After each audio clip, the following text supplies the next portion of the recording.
ओम नमो भगवते बादरायणाय। चतुर वेदांत दर्शनम चतुर्थोऽध्यायः चतुर्थ पादः। प्रथम सूत्र संपद्याविर्भावः स्वेन शब्दात्। संपद्य पदगतौ धातु है, क्वाकुल्य पादेश हो गया है, सम उपसर्ग है तो संपद्य बना है।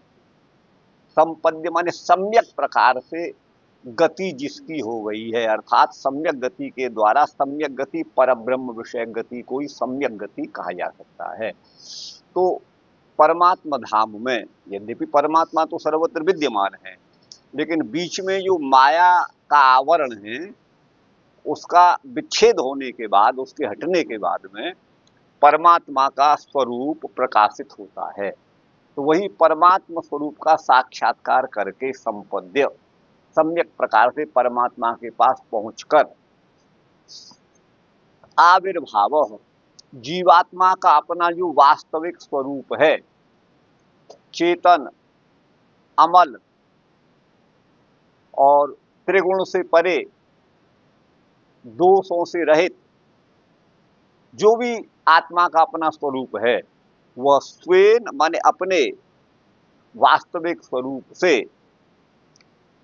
आविर्भाव, उसका स्वरूप आविर्भूत होता है, प्रकट होता है। अर्थात अभी मायिक संबंध के कारण जीवात्मा अपने स्वरूप को जो भूल गया था और प्रकृति से बने हुए देह गेह आदि को ही मैं और मेरेपन के अभिमान के द्वारा उसमें अहम और आत्मीय बुद्धि कर चुका था। अब वो प्राकृत संबंध हट चुका है। अब परमात्मा और जीवात्मा के बीच में अन्य कोई नहीं है। तो साक्षात्कार करने के बाद में वह उसके निज स्वरूप का, सहज स्वरूप का आविर्भाव होता है। क्योंकि स्वेन शब्दात, जहां जीवात्मा के द्वारा परमात्मा की प्राप्ति कही गई है, वहां उपनिषद में ये कहा गया है कि स्वेन रूपेण अविनिष्पद्यते, अर्थात वह अपने वास्तविक स्वरूप के द्वारा अभिनिष्पन्न होता है, अभिव्यक्त होता है, प्रकट होता है।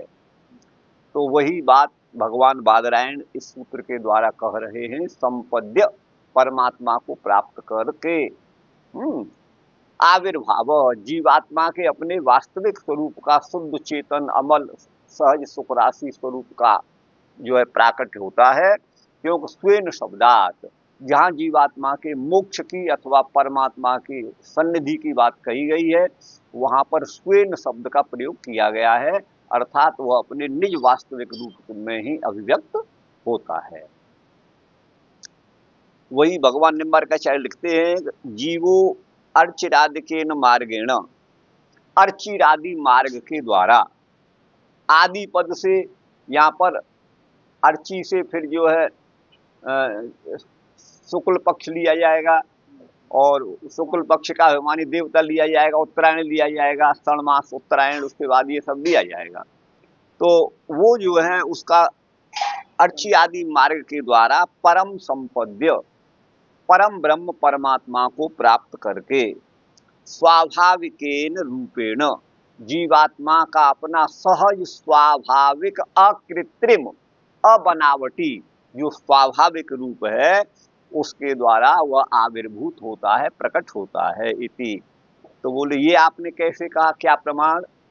तो भगवान निम्बारकाचार्य उपनिषद का प्रमाण देते हैं। तो ये छांदोग्य का प्रमाण होगा। परम ज्योति रूप संपद्य स्वेन रूपेण अभिनिष्पद्यते, यहीं से स्वेन शब्द सूत्र में उठाया गया है। अर्थात परम ज्योति माने परम प्रकाश स्वरूप, परम आनंद स्वरूप पर ब्रह्म को उपसंपद्य माने प्राप्त करके जीवात्मा अपने निज सहज स्वरूप से अभिनिष्पन्न होता है। इस वाक्य से यही प्रतिपादित होता है, स्वेन इति शब्दात, स्वेन शब्द के द्वारा, अपने निज स्वरूप के द्वारा ही वह अभिव्यक्त होता है, प्रतिष्ठित होता है। अच्छा, आगे है इसमें संपद्य प्राप्त होकर के आविर्भाव माने प्रकट होना, स्वेन शब्दात, स्वेन शब्द के द्वारा जीवात्मा परमेश्वर को प्राप्त करके अपने वास्तविक स्वरूप से अभिव्यक्त होता है। श्रुति में ब्रह्म को प्राप्त करने वाली आत्मा को अपने कैवल्य रूप से अभिनिष्पन्न कहा गया है। अर्थात श्रुति में मुक्तात्मा को स्वेन रूपेण निष्पन्न कहा है। यथा जैसे कि छांदोग्य में एवमेष संप्रसादो अस्मात् शरीरात् समुत्थाय परम ज्योति रूप संपद्य स्वेन रूपेण अभिनिष्पद्यते। छांदोग्य उपनिषद 8:12-3। एवं मन इस प्रकार सम दम नियम आदि का पालन करके गुरु शरणागत होकर के यह जो जीवात्मा है, एस माने यह जीवात्मा संप्रसाद प्रसन्न अवस्था को प्राप्त होता है। उसका जो मालिन्य था प्रकृति के बंधन के कारण वह दूर हो चुका है, इसलिए उस जीवात्मा की संज्ञा यहाँ संप्रसाद है। तो एस संप्रसाद, वही संप्रसाद सम्यक रूप से प्रसन्न हुआ, अपने निज स्वरूप को प्राप्त करके वह अस्मात् शरीरात् समुत्थाय, इस देह से ऊपर उठ करके अर्थात देह का त्याग करके परम ज्योति स्वरूप, परम प्रकाश स्वरूप परमानंद परमात्मा का की प्राप्ति करके अपने वास्तविक निज सहज स्वरूप से अभिनिष्पन्न होता है। तो इस प्रकार यह ब्रह्म को प्राप्त करने वाला आत्मा इस देह का त्याग कर परम ब्रह्म को प्राप्त कर अपने कैवल्य रूप से अभिनिष्पन्न होता है। देखिए, कैवल्य पद हमारे यहाँ मोक्ष का वाचक है और कैवल्य का मूल शब्द है केवल। केवल इसको हम उर्दू में कह सकते हैं सिर्फ, अंग्रेजी में ओनली ये बोलते हैं, माने और उसमें कोई मिलावट नहीं है, उसमें कोई सूक्ष्म शरीर का हाँ नहीं। अब वो जो प्रकृति के बंधन के कारण जो सूक्ष्म शरीर का संयोग था, फिर स्थूल देह का जो संयोग था, मन बुद्धि, अब ये कुछ नहीं रहता है, अपने वास्तविक सह स्वरूप से वो अभिनिष्पन्न होता है। जीवात्मा का अपना जो स्वरूप है, इस उसी रूप में से मुक्तावस्था में वह प्रकट होता है। अतः कारण शरीर, सूक्ष्म शरीर, स्थूल शरीर का परित्याग करके केवल अपने ही स्वरूप में अभिव्यक्त होता है। अभी तो देह के अधीन था, देह के बंधन में था। स्थूल शरीर से कारण शरीर, देखिए जो सूक्ष्म है ना वही कारण शरीर भी है। अब जैसे कोई व्यक्ति खेती करेगा तो उसे कृषक कहा जाएगा, किसान कहा जाएगा, और अध्यापन कार्य करेगा तो वही अध्यापक हो जाता है। वैसे ही स्वप्न अवस्था में जो शरीर कार्य करता है, वस्तुतः देखा जाए तो सूक्ष्म शरीर तो जागृत में भी करता है, क्यों उस सूक्ष्म शरीर में ही हमारी मन बुद्धि इंद्रियां सब होती हैं, तो इनके बिना तो कुछ नहीं है। लेकिन वो उस समय जागृत अवस्था में स्थूल शरीर को प्रेरित करके उससे क्रिया कराता है, देखना, सुनना, भागना, चलना, हंसना, गाना इत्यादि। लेकिन स्वप्नावस्था में क्या होता है कि स्थूल शरीर निश्चेष्ट हो जाता है, चेष्टाविहीन हो जाता है, शांत हो जाता है। तो वहां केवल जो सूक्ष्म शरीर है वही क्रियाशील रहता है और व्यक्ति नाना प्रकार के स्वप्नों को देखता हुआ उनका अनुभव करता है। तो ये कारण सूक्ष्म शरीर को जो है स्वप्नावस्था में कार्य करने वाला माना गया है। लेकिन वही 7-10 अवयवों वाला सूक्ष्म शरीर जब जीवात्मा प्रगाढ़ निद्रा में, जिसे हम सुषुप्ति कहते हैं, तो प्रगाढ़ निद्रा की अवस्था में होता है, तो उस समय उसका वही सूक्ष्म शरीर की संज्ञा कारण शरीर हो जाती है, आप समझिएगा। और वही कारण, उसे आप यूं भी कहिए उस समय सारे तत्व अपने अपने कारण में विलीन हो जाते हैं, कोई क्रिया नहीं होती है, केवल वहाँ वही कारण शरीर की विद्यमानता से कहिए तो ये हमारे जो है, और वहाँ इंद्रियां भी विद्यमान है लेकिन वो निश्चेष्ट हैं, निष्क्रिय हैं। तो सारी इंद्रियों का अपना अलग अलग कार्य है, नेत्रों का देखना, कानों का सुनना, अलग अलग कार्य हैं। लेकिन उस समय क्या होता है, सभी इंद्रियों का सामान्य वर्क जिसे हम कहेंगे, है ना, सामान्य जो कार्य है वो क्या है, प्राण संचालन। तो वही जो है प्राण संचालित होता रहता है और वो इसका शरीर का जो अध्यक्ष है वो जीवात्मा की उपस्थिति होने पर ही संभव होता है। तो उस समय उसी सूक्ष्म शरीर को प्रगाढ़ निद्रा में कारण शरीर कहा जाता है। 3 अवस्थाएं और 3 ही ये शरीर हैं। तो इस तरह से वही है, हाँ, देह गे आदि के संबंध से मुक्त हो जाता है। मुक्तावस्था में भी जीव की सत्ता अक्षुण्ण बनी ही रहती है। इसी भाव को स्वयं रूपेण के द्वारा प्रकट किया गया है। ऐसा हमको नहीं समझना चाहिए कि जैसे हमने सरिता जल जल निधि मह जाई, होय अचल जिम जीव हरि पाई। अब इन पदों पर विचार आप करिए। गंगा का नदी, गंगा नदी का जल, जमुना नदी का जल, किसी भी नदी का जल यावत पर्यंत जब वह नदी में बहता है तो उसमें मधुरता भी होती है और एक गति भी होती है। लेकिन वही जब सागर में विलीन हो जाता है, ध्यान दीजिए, तो वह जल कहीं मिट नहीं जाता, समाप्त नहीं हो जाता, वो उसी समुद्र के खारी जल में ओतप्रोत हो जाता है, उसी में विलीन हो जाता है। लेकिन उसकी सत्ता अपनी अलग बनी रहती है। ध्यान दीजिएगा, जैसे आप यूं इस बात को समझिएगा, आपने 2 किलो पानी में 1 किलो पानी और डाल दिया तो उसकी अपनी सत्ता है, ऐसा नहीं कि उसकी सत्ता नहीं है, वो उसी में नष्ट हो गया, नष्ट नहीं हो गया, उसकी सत्ता वहां पर रहती है। तो परमात्मा का और जीवात्मा का एक समझाने की दृष्टि से कहा, सरता जल जल निधि मह जाई। सरता का जल, नदी का जल, जल निधि माने सागर में जाता है और वहां जाकर के अचल हो जाता है।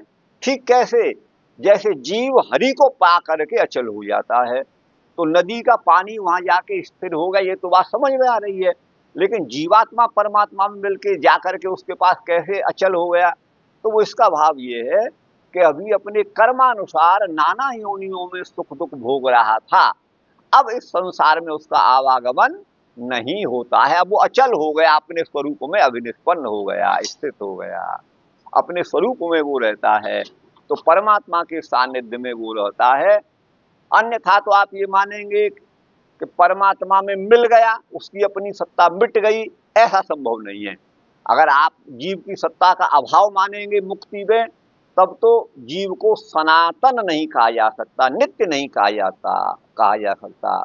अव्यक्तो अयम अचिंत्यो अविकार्यो अयम उच्यते, है ना, कूटस्थ है, अविचाली है, अपने स्वरूप में हमेशा विद्यमान रहने वाला है और आदि अंत से रहित है, कारण और कार्य से भी रहित है। ध्यान दीजिएगा, कारण रहित यूं है कि जीवात्मा किसी से उत्पन्न नहीं होता, और कार्य रहित यूं है कि जीवात्मा से भी कोई नया जीवात्मा उत्पन्न नहीं होता।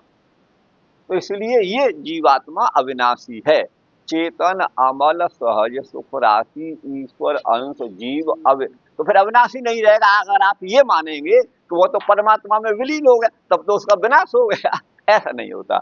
यही छांदोग्य उपनिषद कहता है कि स्वेन रूपेण, वो अपने निज स्वरूप में ही प्रतिष्ठित हो जाता है। अब है अगला, मुक्तः प्रतिज्ञानात्। तो बोले अपने स्वरूप में प्रतिष्ठित होता है, इसका मतलब अभी तक अपने स्वरूप में नहीं था। तब भगवान सूत्रकार कहते हैं कि मुक्तः, वह मुक्त हो जाता है। मुक्त का मतलब है छूट जाता है।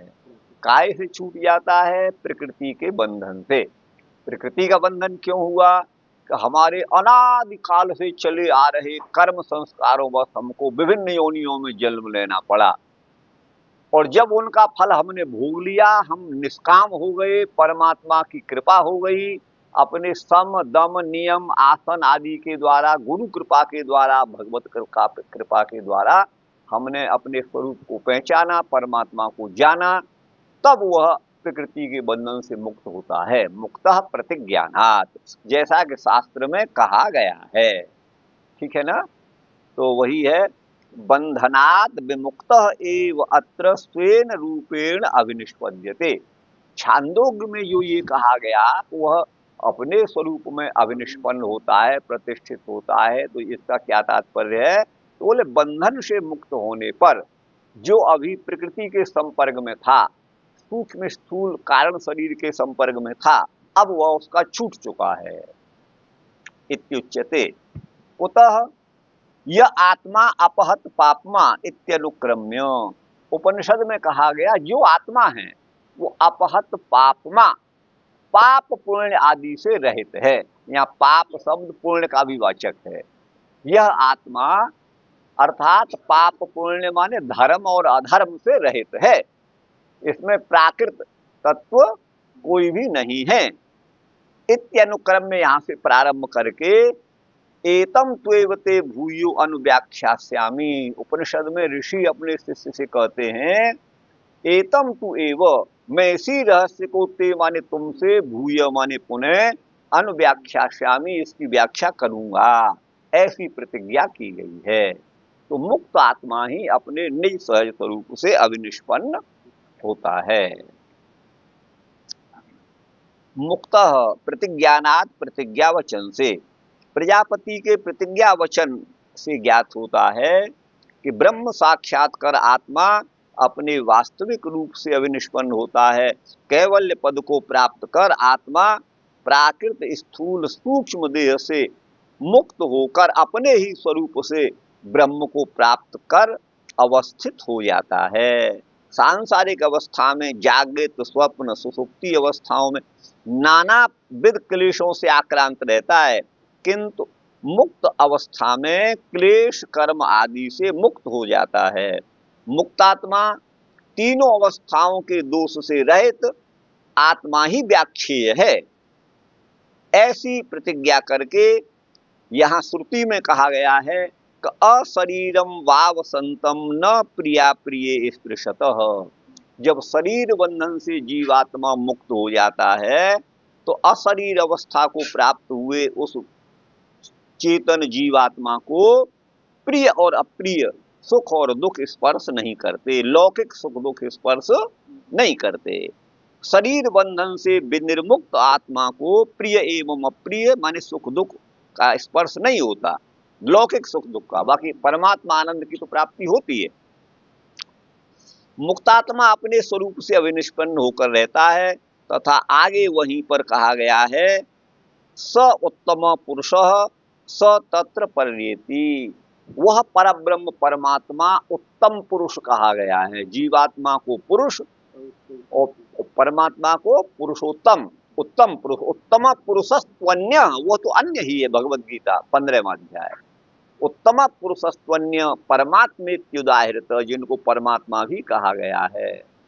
बोले वो कैसा है कि यो लोकत्रयम् आविश्य, तीनों लोकों में व्याप्त है, इसके बाहर और भीतर सब जगह विद्यमान है, विभर्ति सबका भरण पोषण करने वाला है, अव्यय अविनाशी है, ईश्वर है। देखिए अब यहाँ 3 ही लोक वैसे माने जाते हैं, बाकी तो देखिए 7 लोक तो ऊपर के और 7 नीचे के, भू भुव स्व मह जन तप सत्यलोक ये माने गए हैं। अब इनमें विभिन्न देवताओं की, ब्रह्मा सत्यलोक में ब्रह्मा की, उससे नीचे देवताओं की स्वर्गलोक में, फिर उससे नीचे पितरों की, इस तरह से इससे अवस्थिति मानी गई है। उसी तरह से अतल वितल 14 भुवन भी हैं। कई लोग कहते हैं कि ये शरीर का ही वर्णन है, ये इसी में सब लोक हैं। हमारी 2 आंख, 2 नाक, 2 कान, 6 हो गए, 1 मुख, ये 7 तो ऊपर के लोक हो गए। हमारे हाथ नीचे को जा रहे हैं, पैर हमारे नीचे को जा रहे हैं, आप देख रहे हैं, मूत्रेंद्रिय, गुदेंद्रिय और नाभि, इन सबको मिला के 7 लोक ये हो गए। ये 7 लोक हमारे नीचे है। आपको बता दें, अब वस्तुतः क्या है, जो पिंड में है वो ब्रह्मांड में है, तो बाकी 7 लोक भी बोलते हैं, 14 भुवन भी कहते हैं, लेकिन उन सबका तीनों में उपसंहार कर लेते हैं, तीनों में ही उनको ले लेते हैं, ऐसा शास्त्र में आया है। यो लोकत्रयम् आविश्य, भगवद गीता का वचन है, हमारा नहीं है, तो इसलिए 3 लोक वहां कहा गया है। अच्छा, आगे है वह उत्तम पुरुष, स उत्तम पुरुष तत्र पर्येति, स तत्र, स माने मुक्त जीवात्मा, तत्र माने परमात्मा की सन्निधि में, पर्येति चारों तरफ आ जा सकता है, वो कहीं भी उसका बंधन नहीं रहता, स्वेच्छा से कहीं भ्रमण। उस परम ज्योति स्वरूप उत्तम वह परम पुरुष है, जिसको भगवद गीता में जीव से अन्य कहा गया है। उत्तम पुरुषस्तु अन्य, परमात्मा में वह मुक्तात्मा अपने वास्तविक स्वरूप में प्रकट हो जाता है। ये है। अब है आगे आत्मा अब अगला प्रकरण है आत्मा प्रकरणात्। प्रकरणात् माने प्रकरण से। आगे जो कहा था संपद्य स्वेन रूपेण अभिनिष्पद्यते, अपने सहज स्वाभाविक वास्तविक स्वरूप में प्रतिष्ठित होता है। तो बोले कौन होता है जिसको अभी संप्रसाद कहा था? तो बोले वो संप्रसाद आत्मा ही है। सामान्यतया आत्मा शब्द शास्त्रों में जीवात्मा और परमात्मा दोनों के लिए ही प्रयुक्त है, और इसके अतिरिक्त भी अन्य अर्थों में भी, मन, अंतःकरण आदि अर्थों में, शरीर अर्थ में भी आत्मा का प्रयोग हुआ है। तो जो अपने सहज स्वरूप में अविनिष्पन्न होता है परमात्मा को प्राप्त करके, वो आत्मा ही है। क्योंकि आत्मा माने जीवात्मा ही है, क्योंकि परमात्मा तो हमेशा अपने स्वरूपों में विराजमान है ही, वह उनकी तो अवस्थांतर प्राप्ति होती ही नहीं। जीवात्मा ही कर्मवश होकर अन्य अन्य विभिन्न योनियों में विभिन्न अवस्थाओं को प्राप्त होता है। तो वो आत्मा ही है जो अपने सहज स्वाभाविक वास्तविक स्वरूप से प्रतिष्ठित होती है। तो वही आगे कहा, आत्मा प्रकरणात्, क्यों प्रकरण के अनुसार। तो आत्मा प्रकरणात् भगवान निम्बारकाचार्य लिखते हैं आत्मैव आविर्भूत स्वरूपः तत्प्रकरणात्। जिसके स्वरूप, तो आत्मा प्रकरणात्, यहाँ जो अविनिष्पन्न होता है अपने सहज स्वाभाविक रूप, जिसको स्वयं का प्रकट होता है, वो आत्मा ही है, जीवात्मा ही है। आत्मैव आविर्भूत स्वरूप, आत्मा के अपने सहज स्वाभाविक रूप की अविनिष्पत्ति होती है, क्योंकि प्रकरणात्, प्रकरण उसी आत्मा का है। छांदोग्य उपनिषद में ब्रह्मज्ञानी को जो संप्रसाद कहा गया है, इस संप्रदा प्रसाद अस्मात् शरीरा समुत्थाय स्वेन रूपेण अविनिष्पद्यते, यह जो छांदोग्य में कहा गया है 8:12-3 में, उसका तात्पर्य है कि संप्रसाद शब्द से जिसको कहा गया है वह आत्मा ही है, क्योंकि प्रकरण से यह ज्ञात होता है। सामान्यतः आत्मा शब्द जीवात्मा तथा परमात्मा दोनों का ही वाचक है, दोनों में प्रयुक्त होता है। किंतु छांदोग्य में जिसको कृतकृत्य कहा गया है वो जीवात्मा को ही कहा गया है, और वही संप्रसाद शब्द का वहां वाच्य है, वही संप्रसाद संज्ञक है। क्योंकि परब्रह्म के लिए परम ज्योति शब्द का प्रयोग है, और ऐसा संप्रसादो ये प्रथमांत है, और परम ज्योति ये द्वितीयांत है। तो इसलिए वो आत्मा जिसको संप्रसाद कहा गया है वो आत्मा ही है, जीवात्मा ही है। क्योंकि वहां संप्रसाद शब्द ये क्यों लिखा भगवान बादरायण ने ये सूत्र, वो इसलिए लिखा क्योंकि सामान्यतया जैसे आत्मा शब्द जीवात्मा परमात्मा दोनों का वाचक है, वैसे संप्रसाद शब्द का भी प्रयोग जीवात्मा परमात्मा दोनों के लिए होता है। परमात्मा तो हमेशा, प्रसाद माने प्रसन्नता, अर्थात परमात्मा तो सम्यक रूप से अपने आनंद में हमेशा ही प्रतिष्ठित हैं, भूत भविष्य वर्तमान में। लेकिन जीवात्मा अभी जो प्रकृति के बंधन में था वह अभी संप्रसाद नहीं था, प्रसन्न नहीं था, क्योंकि वह तो सुख दुख भोग रहा था। लेकिन परमात्मा की सन्निधि में जाकर परमात्मा को प्राप्त करके अब उसकी भी वही संज्ञा हो गई है, संप्रसाद। तो यहाँ पर संप्रसाद जो अपने स्वरूप में अविनिष्पन्न होता है वो जीवात्मा को ही समझना चाहिए, क्योंकि यहाँ परमात्मा तो परम ज्योति पद द्वितीयांत है, और प्रथमा विभक्ति में एस संप्रसाद कहा गया है। यहाँ श्रुति में इस देह के बंधन से छूटकर परम ज्योति माने पर ब्रह्म को प्राप्त करने वाले कृतकृत्य आत्मा को ही संप्रसाद कहा है, क्योंकि संप्रसाद को शरीर से उठकर परम ज्योति को प्राप्त करना होना कहा गया है। परम ज्योति पर ब्रह्म का बोधक है, सूर्य आदि का नहीं। तद्देवा ज्योतिषाम ज्योति बृहदारण्यक 4:4-16। हाँ, देवता उस ज्योतियों की ज्योति पर ब्रह्म की उपासना करते हैं। तद्देवा ज्योतिषाम ज्योति, देवा माने देवता, तद माने उस ब्रह्म को जो प्रकाशकों का भी प्रकाशक है, ज्योतिषाम ज्योति, उसी की उपासना करते हैं। छांदोग्य में संप्रसाद शब्द कृतकृत जीवात्मा का तथा परम ज्योति पद पर ब्रह्म का वाचक है। यह उस प्रकरण से ज्ञात होता है, आत्मा प्रकरणात्। अब इसमें कुछ तो नहीं रह गया, आ ही गया, लगभग सब आ गया। अब है अविभागेन दृष्टत्वात्। तो देखिए अब यहाँ पर इस अवस्था को भेदाभेद अथवा द्वैताद्वैत भी कह सकते हैं, जो इस सूत्र में आपको अभी वर्णन किया जाएगा। तो अविभागेन दृष्टत्वात्, अविभाग के द्वारा, अविभाग अर्थात विभाग का अभाव। ध्यान दीजिए, सूर्य का प्रबल प्रकाश दिन में चारों ओर फैल रहा है और उसी अवस्था में एक दीपक आपने दिन में जला दिया, तो आप देखेंगे थोड़ा दूर से तो आपको दीपक दिखेगा? नहीं दिखेगा, नहीं दिखेगा ना, क्यों? उसी प्रकाश में वो विलीन हो गया और विलीन नहीं भी हुआ क्योंकि वो जल रहा है, लेकिन आपको अलग से नहीं दिख रहा है तो आप अविभाग कहेंगे। इसमें तो विभाग भेद है ही नहीं है, तो यही भेदा भेद है। यह क्या है? ये भेदा भेद है। तो वही अविभागेन दृष्टत्वात्। मुक्तः परस्माद आत्मानम, मुक्त जीवात्मा परस्मात् माने परब्रह्म से, आत्मानम माने अपने को। ध्यान दीजिएगा, यहाँ आत्मानम माने अपने को, परस्मात् ये पंचम्य अंत है, आत्मानम द्वितीय अंत है, तो भेद है दोनों का, मुक्त अवस्था में भी भेद है। तो वह आत्मानम अपने को भागा विरोधी ना अविभागे न, भाग माने विभाग का अविरोधी, अविभाग जो भाग का माने भेद का अविरोधी, अभेद, अविभाग माने अभेद और भाग माने भेद, अर्थात भेद सहिष्णु अभेद, यो कहिएगा, भेद सहिष्णु अभेद। तो भाग माने विभाग का अविरोधी, जो अविभाग है, अभेद है, उसके द्वारा मुक्तात्मा अपने को अनुभव करता है। मैं भिन्न भी हूं और भिन्न नहीं हूं।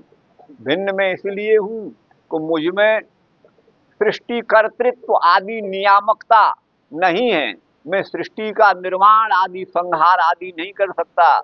परमात्मा अलग है, मैं अलग हूँ, लेकिन जो आत्मा, जो परमात्मा का आनंद है उसका अनुभव मैं भी कर रहा हूँ। मैं उसी आनंद में ओतप्रोत हूँ जो परमात्मा आनंद स्वरूप है।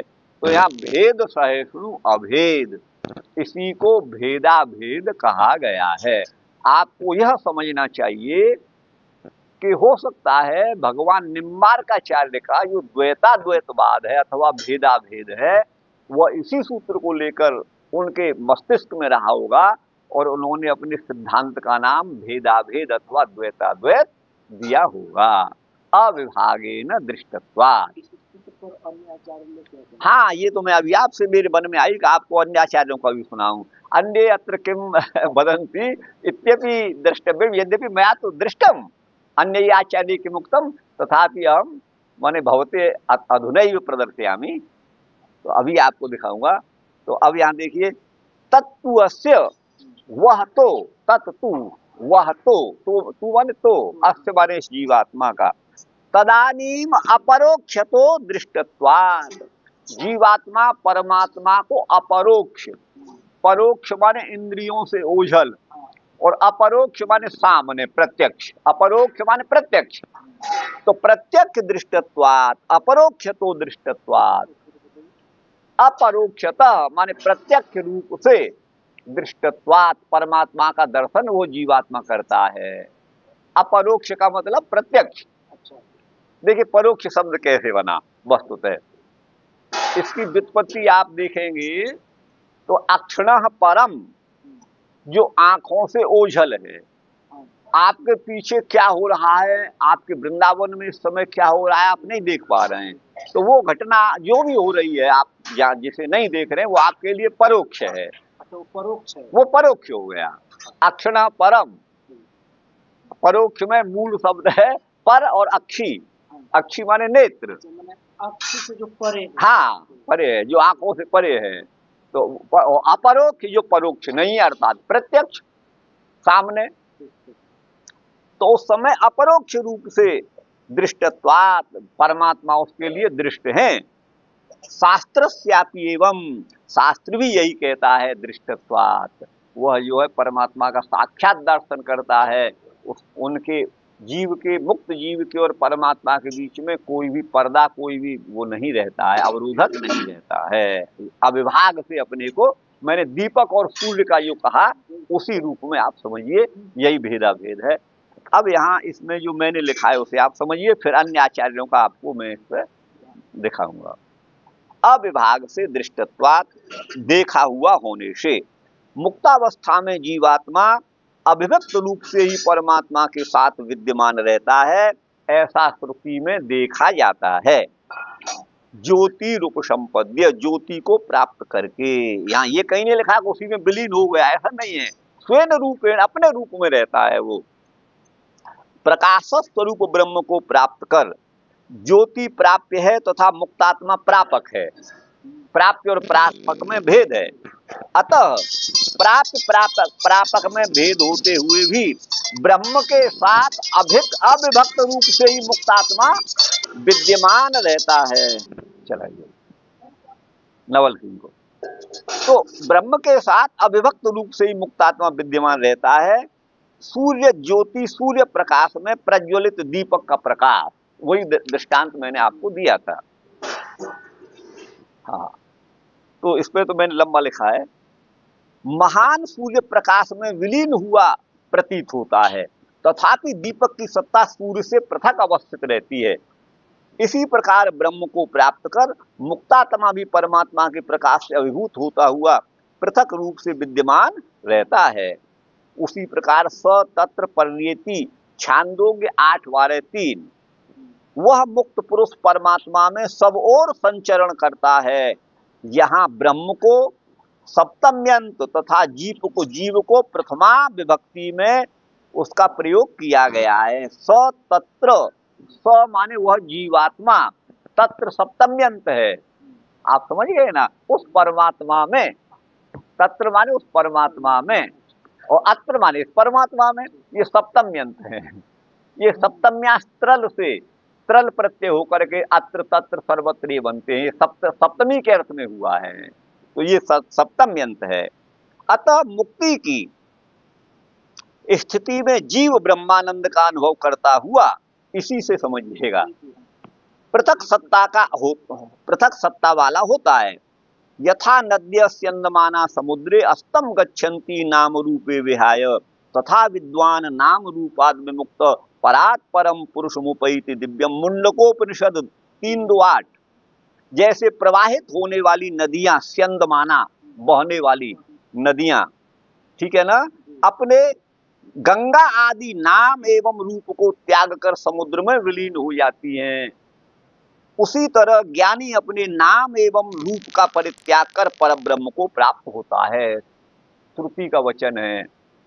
जैसे समुद्र में नदी जल के मिलने पर भी नदी जल का अस्तित्व समाप्त नहीं होता, उसी प्रकार ब्रह्म प्राप्त पुरुष की सत्ता भी अक्षुण्ण बनी रहती है।